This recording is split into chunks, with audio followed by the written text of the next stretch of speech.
While this film is great, I feel it doesn't reach the same emotional heights as a lot of other anime movies I've been discussing.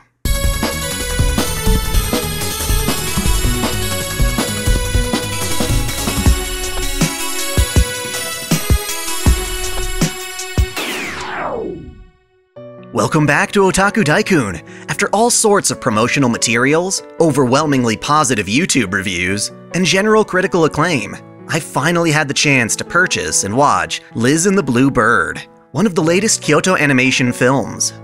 While I can say I greatly enjoyed the film for its fluid animation, clever directing, and playful sound design, I came out of it with a tinge of frustration, like something was missing. After thinking it over, I realized that Liz and the Blue Bird, the way its themes are presented, represent an ideology that I fundamentally disagree with. Despite its aesthetic brilliance, the message that I took from the film bothered me. That, or the message I was hoping the film would send, was poorly communicated.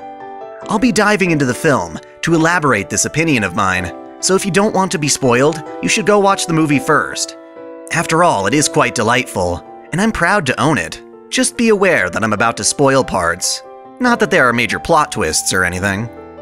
Liz and the Blue Bird tells a story within the same universe as KyoAni's other musical anime, Hibike Euphonium.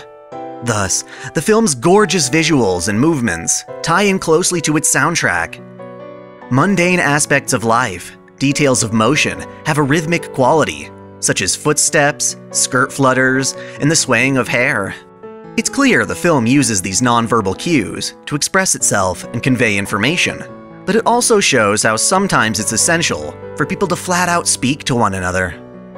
The film is focused around two girls, Mizore and Nozomi, best friends in their school's concert band, who are nearing the end of their high school lives, facing the tough decision of what to do after graduation. Nozomi is outgoing and kind, being the one to originally invite Mizore to join the band.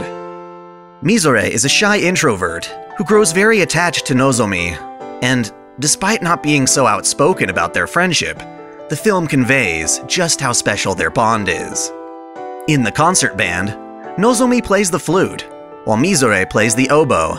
Between them, however, it's abundantly clear that Mizore is extremely talented and passionate about her playing, so much so that her teacher recommends she consider attending a prestigious music college. Seems great, right? Well, there's one problem. Mizore is so attached to Nozomi that she wants the two of them to stay together after graduation, attending the same university.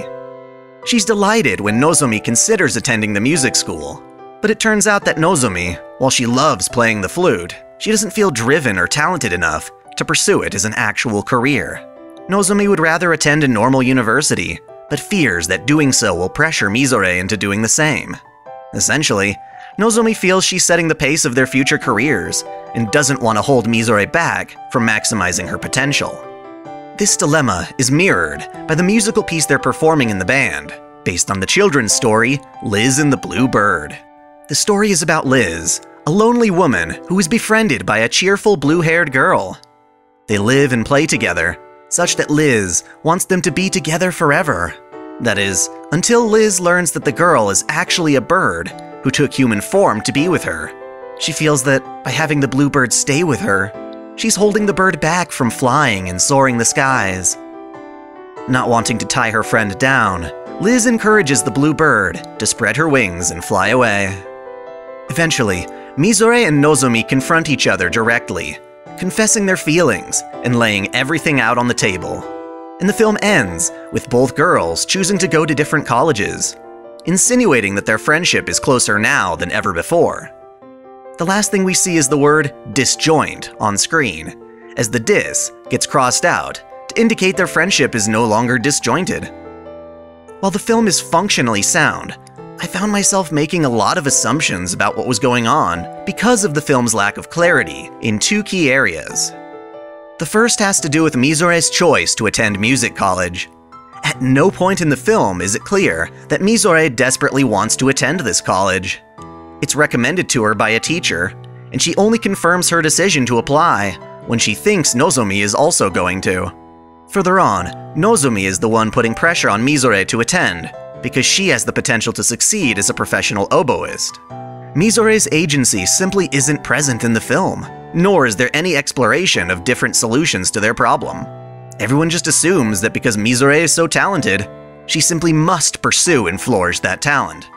Honestly, just because you're really good at something, that doesn't mean you want to do it your whole life, or that a more humble approach to that passion can't be equally rewarding.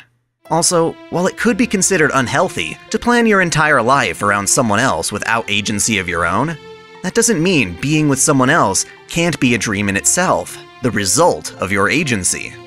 The issue is even worse with Liz and the Blue Bird. Just because the bird has wings, Liz assumes she must fly, that living in human form is somehow wrong. Even though the Blue Bird pleads that she's happier being with Liz, they force the idea that she should fly instead. They never develop that the bird misses flying or yearns to do so again. Thus, Liz's decision to let the bird go is actually in opposition to the bird's own agency.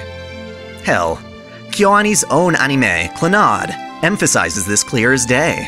Nagisa's parents, Akio and Sanae, both had dreams they wanted to pursue on top of having a child, but their neglect for Nagisa made them reconsider.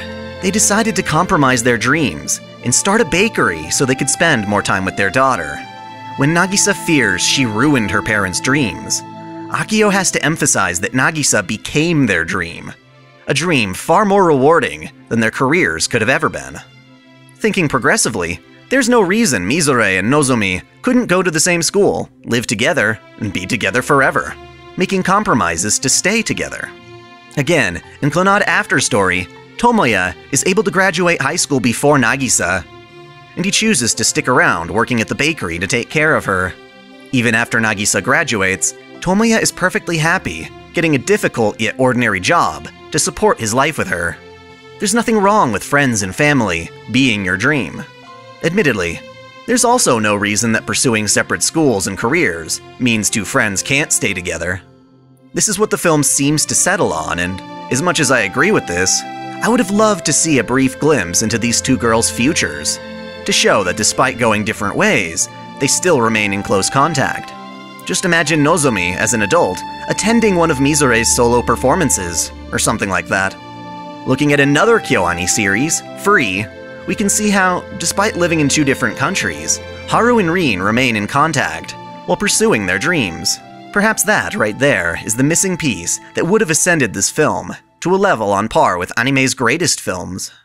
Now, you might already find Liz and the Blue Bird to be one of the very best out there, and I can understand that. It's possible that the film simply didn't communicate to me specifically, and that many others got or appreciated the message as it was presented. But it just didn't pan out that way for me. How about you all? I welcome your thoughts in the comments below. Thanks for watching. If you enjoy this channel, help me beat the algorithm by liking, commenting, and sharing the video, subscribing to OtakuDaiKun, and most of all, smashing that notification bell as if it were your waifu. That way you'll never miss out on all of my anime content, lore videos, live streams, and Holy Waifu Wars polls. My vids are struggling to get featured, so that bell is absolutely critical. If you want to support me directly, check out my Patreon, or consider donating via Super Chat. And as always, celebrate your fandom.